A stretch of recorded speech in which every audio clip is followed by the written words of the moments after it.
We're going to find out if the stories here are true, or if they're BS. We're here to find out if this place is real, or if it's BS, Or if it's just BS. BS, or if they're all BS. So here I am at the Armstrong Hotel in historic Fort Collins, and I'm about to find out, is room 210 here haunted, or is it BS?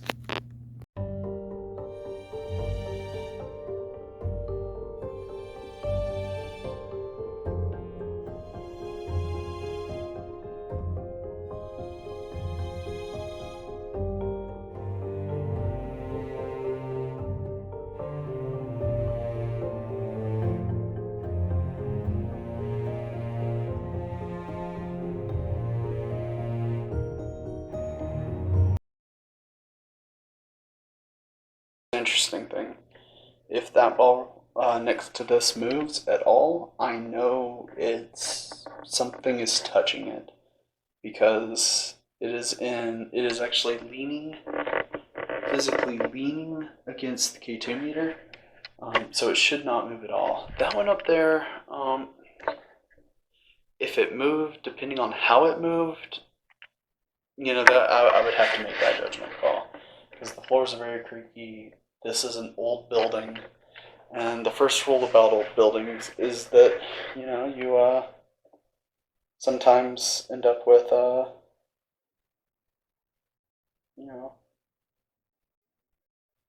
uneven surfaces, so things tend to roll a certain direction. This would be the fifth or sixth old building I've been to that has this reality about it. Nothing wrong with it. It's just how buildings work over time.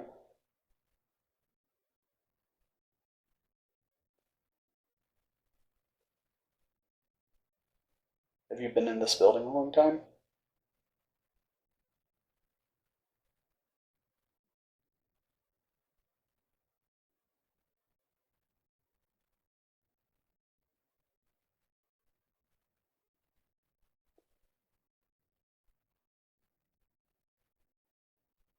Again, feel free to come in and use the space. Feel free to do whatever it is you feel like you need to do. You can turn on that light, you can mess with one of these balls, you can mess with stuff that's in the bedroom back there. Like if you want to jump on the bed, if you want to, move the ball that's on the chest in there, feel free.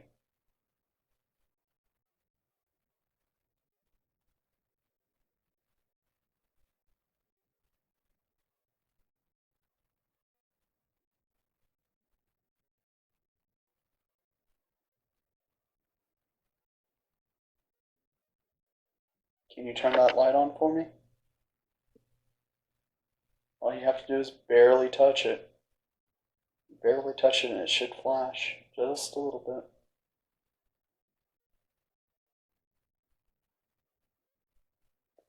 You need magnetic energy. There's a magnet at the tip of that light. You can utilize the energy from that.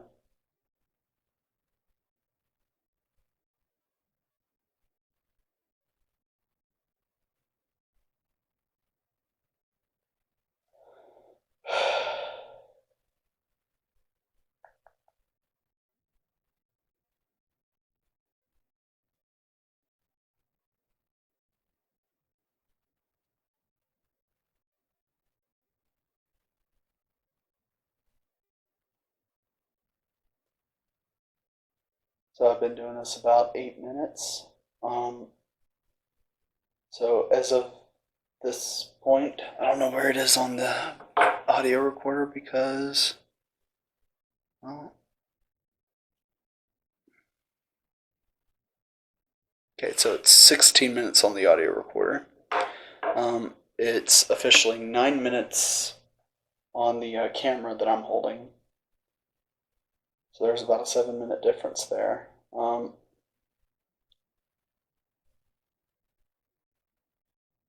I have heard 0 voices in this room. I've heard people walking outside. I think I heard a conversation in the hallway earlier, but nothing like drastic. Yeah, you can hear noises from downstairs. There's a restaurant downstairs, but I've heard no voices in this space. So if I've captured any audio at all, so at this point, I know that I'm not here alone. I know there's something else in here.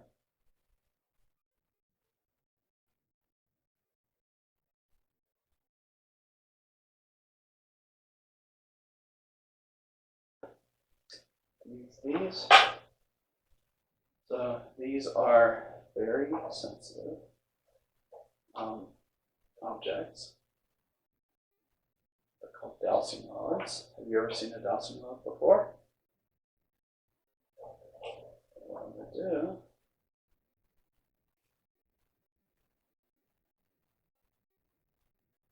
is going to try to straighten them out a little by little. Too much. There we go. All right. So can you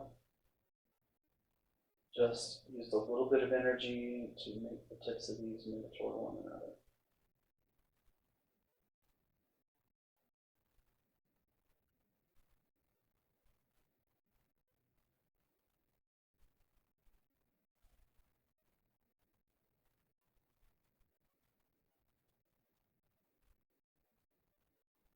So note this out, something interesting that's happening right now is I can feel a vibration through the coffee table. There's nothing under the coffee table that should cause this to happen. Just my phone case and case for the gum now. The audio recorder's here, but it shouldn't be vibrating like that. The K2 meter should not be vibrating. Dowsing rods are not vibrating. And the ball is not moving. Now the dowsing rods have moved closer to one another.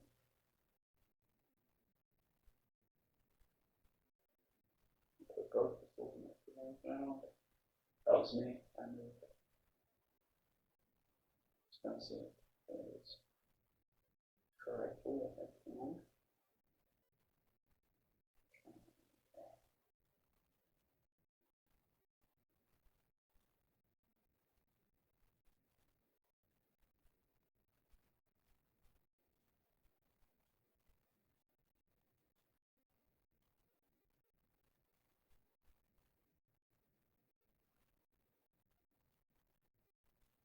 In the tips on try.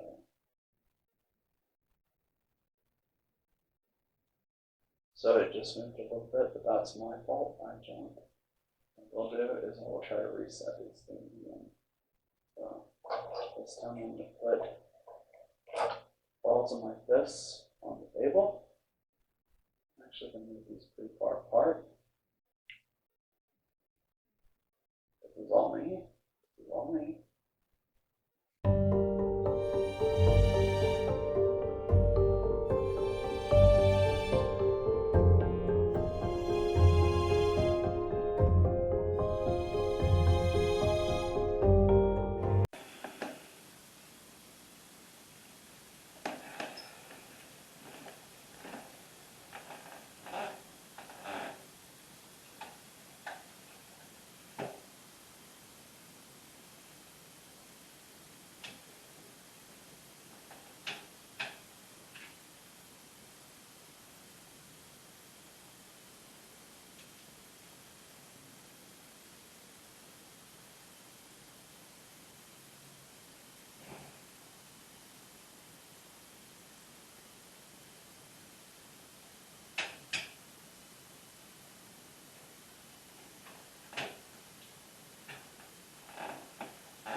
This is the second audio recording for tonight. It is 9:10. I have a camera pointed to where this audio recorder is. There's a K2 meter over here facing the camera.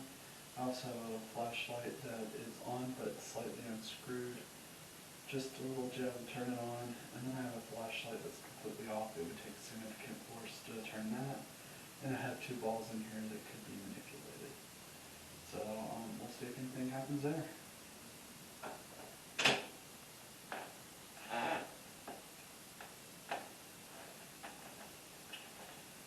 For the record, that turned on because I hit the thing on there. Yep. See? For the record. I'll also turn this on. Just kind of have it like that.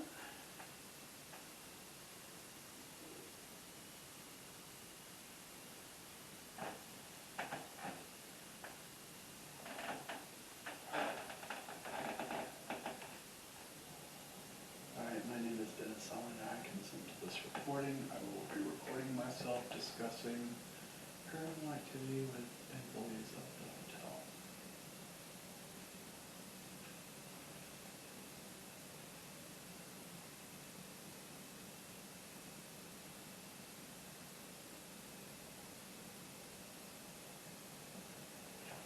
Okay. If that's you doing that over there, can you make the K2 meter flash? Can you just go near the green lights, one of the two green lights, and just like try to touch those? I don't know.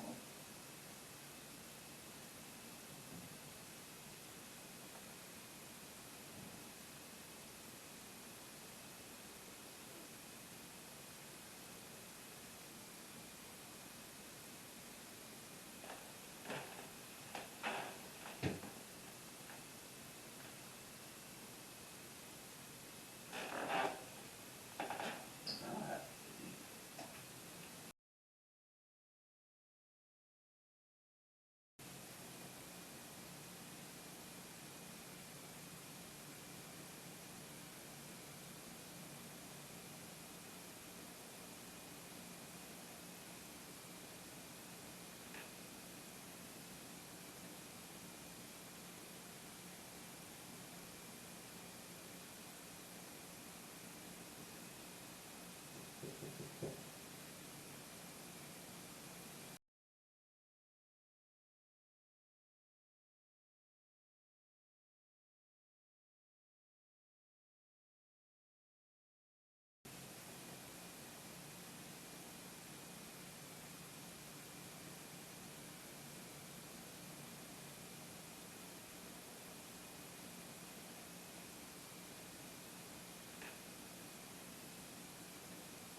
you have something you'd like to say?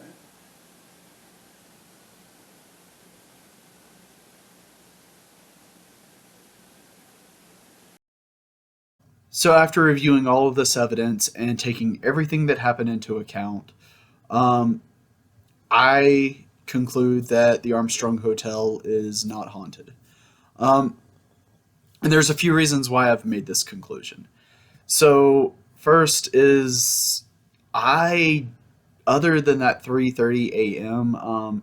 K2 session, did not experience anything. Um, and I even have an explanation for that we'll get to in just a moment.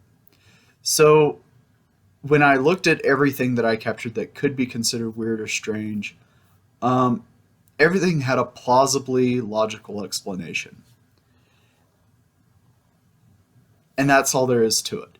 So when it comes down to the flashlight flashing, um, A, I really don't buy into that. I use it because it's a technique that other paranormal investigators use.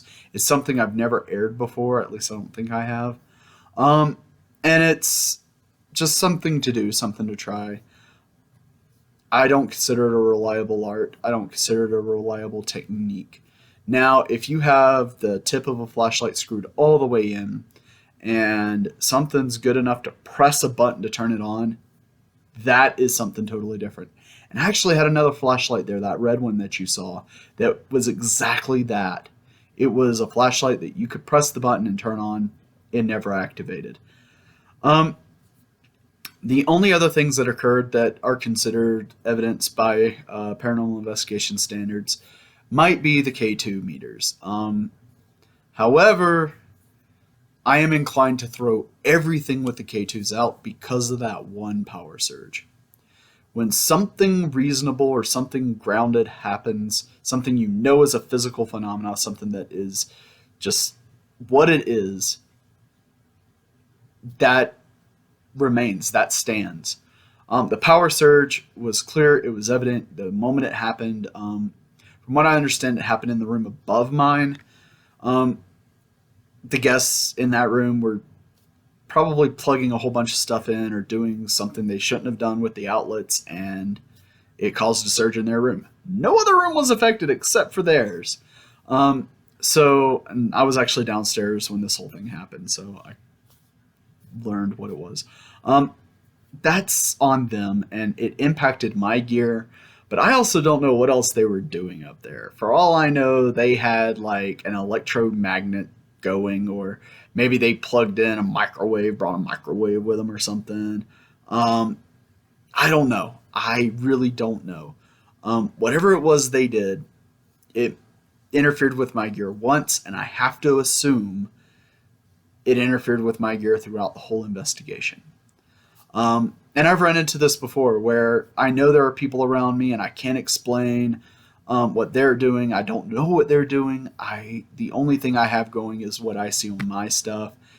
And if there's the slightest chance that it's due to someone else's interference, I accept that reality. And I don't question it. I'm not trying to dive deeper into the paranormal on it. It's reasonable. The 3:30 session, I chalked that up to my phone. The only variable that changed from the power surge to 3:30 was the fact that I came in and I started checking my emails, started playing games on my phone. Um, with my phone being on and active, K2 was flashing. It was going off regularly. I turned my phone off to pay attention to it, asked some questions. It stopped. It stopped flashing. That's my phone. Um, it was 3:30. I didn't get anything on it before then. I did a whole K2 session with it prior. Nothing. I had no audio evidence. Nothing whatsoever. Um, in terms of the K2 flashing while I was out of the room, the K2 meter on the coffee table, it bumped a few times. Honestly, if there's interference coming from another room, that could have caused it. Being on the coffee table, it was there with an IR light that didn't have a battery in it.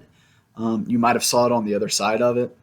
I moved the remote to the TV to the to behind the K2 meter on the coffee table under the TV. Um, that one only flashed during the surge and when I had my phone out. Um, I caught nothing substantial and thermal. Video got nothing. Um, no dust in the room, not so much as an orb. Photos were pretty good. Um, like by pretty good, I mean like they were high quality, high resolution. Nothing captured there. So all in all, Armstrong Hotel. Um, you just heard my cat dart across my living room floor. All in all, Armstrong Hotel, not haunted. Would I be willing to go back and, maybe go to what is currently room 215, which is the old 210, and try something out? Maybe. Um, Here's what I'll say about the hotel in terms of service, experience, all that fun stuff. If you ever find yourself in northern Colorado, give the Armstrong Hotel a visit. It's worth your time. The food in the restaurant's delicious. The loft downstairs is amazing. Some of the best cocktails I've had at a restaurant in a very long time. The food is delicious. And I was welcomed with open arms. And I always love it when that happens. When I show up and they're like, yeah, go ahead. Do your best. Try to find a ghost. I'm like, thanks. It was pretty awesome. So I would encourage you, if you're in that neck of the woods, to stay there. It was a pretty awesome experience. Pretty awesome people work there. I chatted some of their ears off. I got a lot of good stories, but I wasn't able to find any evidence for anything at all. So that's where I stand. As always, thank you for watching. Please like. That's my cat again. Please like, subscribe. And to our over 100 subscribers now, thank you so much for sticking with us. Hitting over that 100 subscriber mark, it's not so big in like all of YouTube. There are people with, thousands of subscribers, tens of thousands of subscribers. But for us to hit 100, for us, that's a huge milestone. That's a big deal. And we thank you so much for that support and for your viewership and your constant energies going toward our channel. So thanks for watching, and as always, sleep tight. Here's the door.